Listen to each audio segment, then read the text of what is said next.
Hey guys, this is episode 86. Welcome to Talk Wrestling. Thank you all for watching last week again. Our little Bound for Glory review and 10 more questions, and your VRQ, of course. Thank you again. I got some positive feedback on the TNA DVD review thing. I appreciate that. I will get to my TNA DVDs at some point, but I've got a long backlog of DVD requests for WWE, so I'm going to get to those. Then I'll get the TNA stuff. I know you guys are sick of WWE DVDs, but I'm recommending them, so there you go. This one, not sure about recommending or not, so we'll get to that in just a little bit. But first, your questions. This is from Nick Ebmeyer.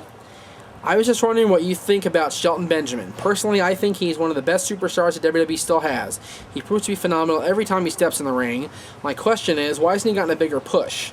I think it's sad that he never won Money in the Bank for as many times he's been in it and performed better than everyone in those matches. He should be a contender for a world title at this point, not jobbing to Sheamus on ECW. Do you agree, and why or why not?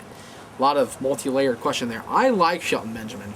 I always really have. I never had a problem with him one time. The only thing I had a little bit with Shelton was the whole Shelton's Mama thing coming in when they had that comedian play Shelton's mom. That was kind of lame.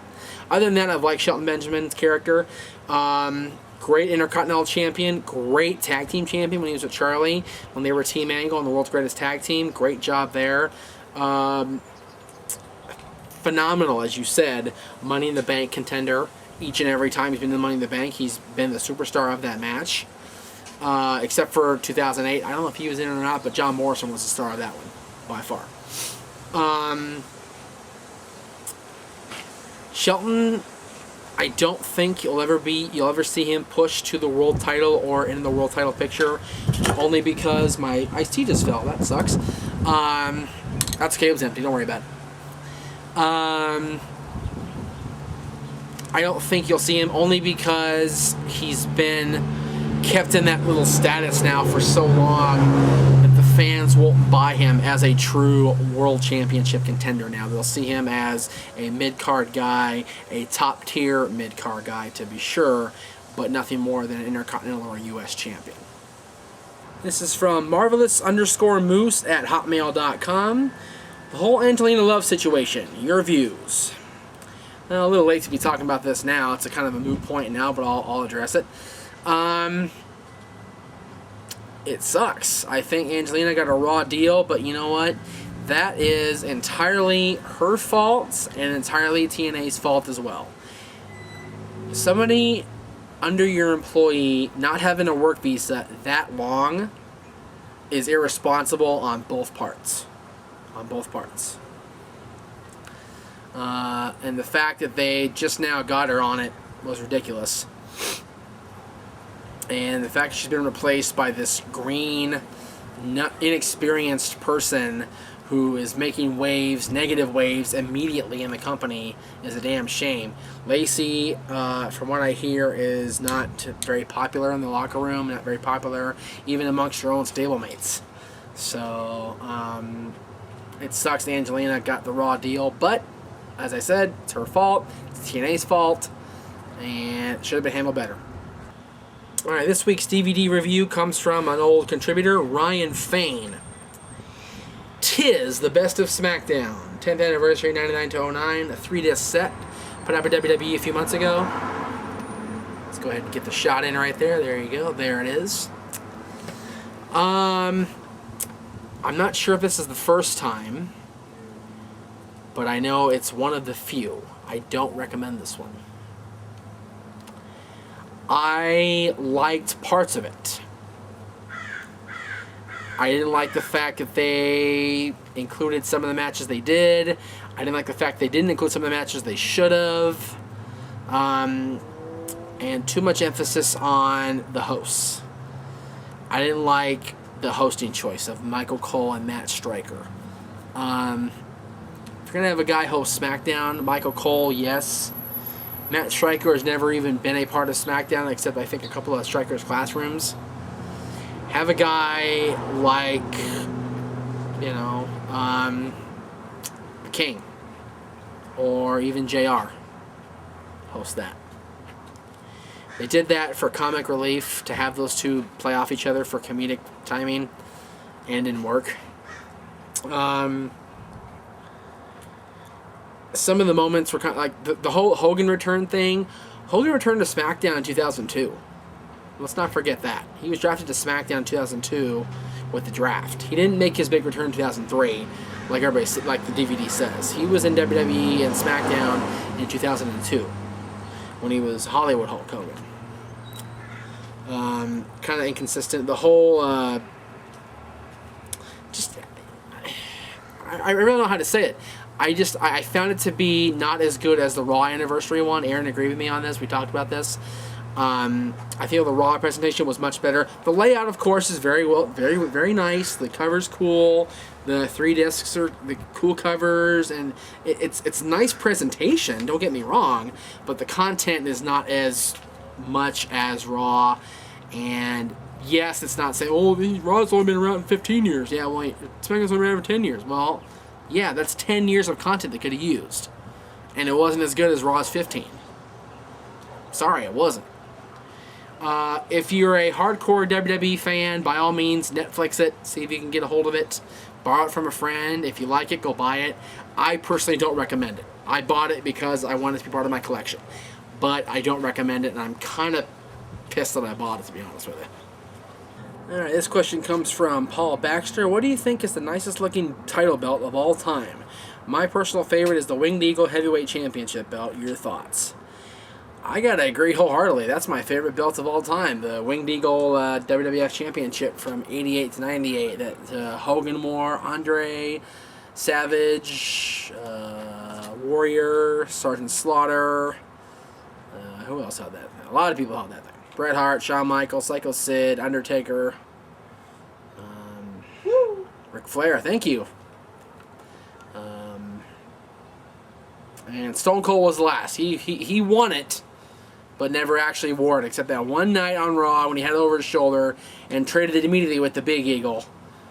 March of 98, excuse me. That's my favorite belt. I was so happy when they sold it as a replica belt, and I bought it immediately. Tremendous belt. That's my favorite. Honorable mention, the Big Eagle is a great looking belt. The Attitude Era belt. The original Intercontinental Championship, not the original, the one from the 80s, the one that Mr. Perfect wore, in the 90s, the one that Mr. Perfect wore, and Brett and Michaels and the Bulldog and all those guys. That was a great belt. Another favorite of mine, actually, is the NWA Championship belt. The Big Gold belt also. The Big Gold, first of all, the Big Gold belt's just a great physical belt, pretty belt. The NWA Dome Gold belt, though, the one from the 70s and the early 80s, and then from the 90s on to now, tremendous belt. Very simplistic, but very nice. I like that belt a lot. One of my favorites. But my favorite by far is Paul's favorite, the Winged Eagle. This one is from Calvin Green. It kind of goes off my favorite tag team question from earlier from the VRQ. What is your favorite tag team rivalry and why? God, favorite tag team rivalry. You know, that's a hard one. There's been so many good tag team rivalries over the years that I've personally enjoyed.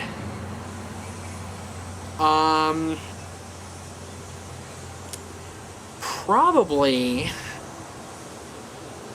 the Hart Foundation versus the British Bulldogs. That rivalry put WWE Tag Team Wrestling on the map in the 80s and really made the other tag teams and the other guys in the company, quite frankly, stand up and go, whoa, these Calgary boys know what they're doing. These Stampede boys know what's up. And I personally enjoyed watching those matches through. I wasn't a fan back then. Let me clarify that. I wasn't a fan until 1990. But going back and watching that whole rivalry on tape and on DVD over the last few years and seeing what those four men can do, Davey Boy, Dynamite, Jim Neidhart, and Bret Hart, with Jimmy Hart and Captain Albano and all them.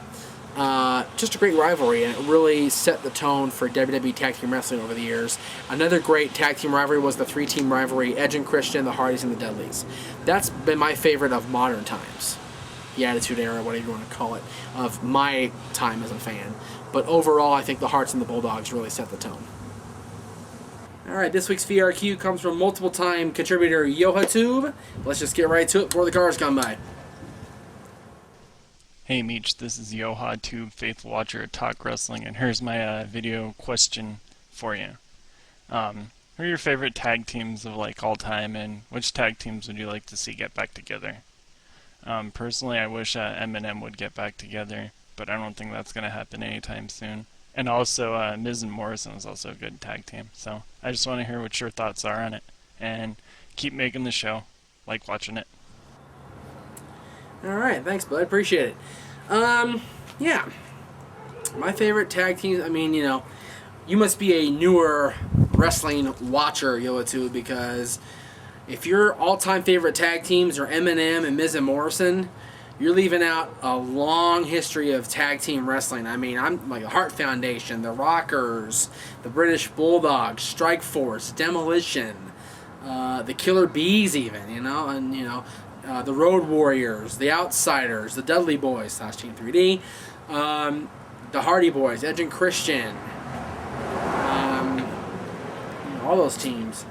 My all-time favorite tag team, though, I have to say, and this, you know, goes back to pre-WCW WWF buyout, goes back to the shirt I had on last week, the NWO shirt, and that is the Outsiders, Scott Hall and Kevin Nash. I thoroughly enjoyed watching them raise hell each and every week. I enjoyed their tag team dominance, their multiple-time tag team title victories. I'd like to see them get back together if Scott was ready to go, I guess, so to speak. I don't know how else to say that. If Scott was ready to go and could compete on a national level like Kevin Nash still does, God bless him, then by all means bring him back together. The Hart Foundation, I'd like to see get back together if Brett was not so, unfortunately, debilitated by the stroke and by the concussion he received 10 years ago, almost now. We've seen the Rockers get back together in recent years. I'd like to see the Hardy Boys do another tag title run if Jeff was back. This one is from Kevin Broten, I think it's Broten, B-R-O-T-E-N. If you could have a Divas dream match, who would you pick from WWE and TNA?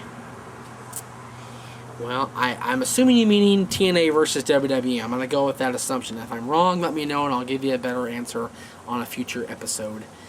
The TNA versus WWE match, I would do probably Awesome Kong, because she's the most dominant TNA knockout. And for WWE's representative, I'd probably pick Mickie James. This is from multiple-time emailer Pedro Vargas. Do you think the fans should vote on who should be in the WWE Hall of Fame? In a perfect world, yes. But let's be realistic. If the fans got a vote, they would vote for only their favorites. And today's fan is not the same fan that was around 20, 30 years ago. Today's fan wouldn't vote for a Honky Tonk Man, even though he's very popular. Today's fan wouldn't vote for an Ultimate Warrior because people have such a negative view on the Warrior. Today's fan wouldn't vote for, you know, any number of guys that really deserve to be in the Hall of Fame. Sting. WWE fans would not vote for Sting.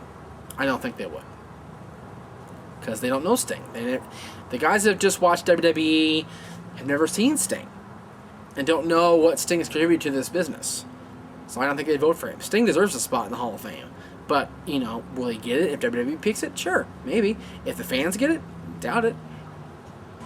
Dalton Bailey says, do you think WWE TNA should do a gimmick where the world title is vacant and they do a huge 16-man tournament and have Mid-Carter win it like MVP, John Morrison, etc.?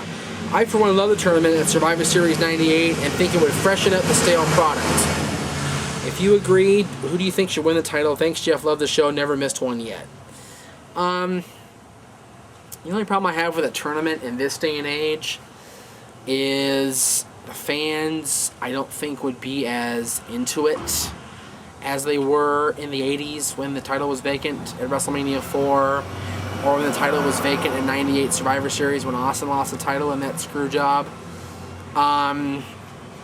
There's no real compelling thing that would drive a tournament such as that. In TNA, do they have 16 top-tier guys to challenge for the title? Honestly, I don't think they do. Sting, AJ, yeah. Sting and AJ, Kurt Angle, Matt Morgan, Abyss, and I don't think they have 16. I really don't. I don't think it works at TNA. WWE, it might work, but I don't see the fans being into a tournament so much as just having one-on-one matches for the title. This is from Eric. What do you think about WWE putting the world title on Jericho again? Do you believe that Vince will ever do it? I believe Jericho, along with Orton and CM Punk, are pretty much the most over heels in the company. He said himself he never wants to be a face again, so if they do put it on him, who will he beat? Not only can Jericho wrestle, he is tremendous on the mic as well. Thank you for your time. I think at this point in his career, Jericho is much better off as a secondary champion or a World Tag Team Champion. Jericho's been to the top. He's been Undisputed Champion, the first ever Undisputed Champion. Multiple-time WCW Champion, multiple-time World Heavyweight Champion. No need to really go to that point again. And this one is from Jason Neeson. Do you remember the movie WCW made called Ready to Rumble? In that movie, they had a triple steel cage.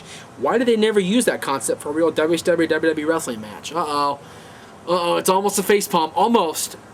But I'll give you a break because you probably don't know. They actually did have a triple-tier cage match that year that Ready to Rumble came out. That's why David Arquette was in it, because David Arquette was in the movie Ready to Rumble, and they promoted the movie heavily in WCW programming. David Arquette won the world title in a tag match. It was him and the world champion DDP against Jeff Jarrett and Eric Bischoff. Whoever got the pinfall became the champion in one of those lame WCW moves. And Arquette pinned Bischoff and won the world title. And then defended it against Jarrett and his friend DDP, David Arquette's friend DDP, in that triple-tier cage. And at the very end, DDP was poised and ready to grab the world title, and David Arquette grabbed the guitar and boom! Nailed DDP with it, screwed DDP out of the title, and enabled Jeff Jarrett to regain the world title for, I believe, the second time. Or just to gain the belt for, I believe, the second time. I could be wrong. Maybe in the third time. I don't remember. But yeah, they did use it. It did come to fruition. As a matter of fact, they used it after that because Mike Awesome threw Kanyon off the top of the second tier and broke Canyon's back. Kanyon later turned on DDP and went with Mike Awesome and the rest of the New Blood. Great WCW writing as usual. They did use it. And the match itself was okay. The aftermath was lame. It was much better presented in the Ready to Rumble movie than it was on pay-per-view, for sure. It's from Donnie Elliott. Let's see. What is your feeling about WWE bringing back the stupid Hurricane gimmick? I personally like Gregory Helms better as a heel and thought he had it to be a main eventer. This is kind of hard for me because I like Gregory Helms. I like the Hurricane. But I never saw him as anything more than a top cruiserweight and at best a mid-card champion, a secondary champion, like U.S. or Intercontinental champion. I never got it in my head that he was the guy that would be a World Champion or WWE champion. ECW champion, yes. I will give him that much. He can be the top guy in ECW, I think. But I don't see him as somebody who would be a top SmackDown or top Raw guy. That's going to do it for episode 86 of Talk Wrestling. Again, thank you all for watching on MySpace, Facebook, and Twitter. Of course, the links will be at the end of the show, as always. Don't forget to go to youtube.com/NoDQCAW and subscribe. If you haven't subscribed yet, why haven't you? You've been watching all these years and you haven't subscribed. We're at 9,800 or something or other, whatever. It's almost 9,900, I think. I don't know. I haven't checked today.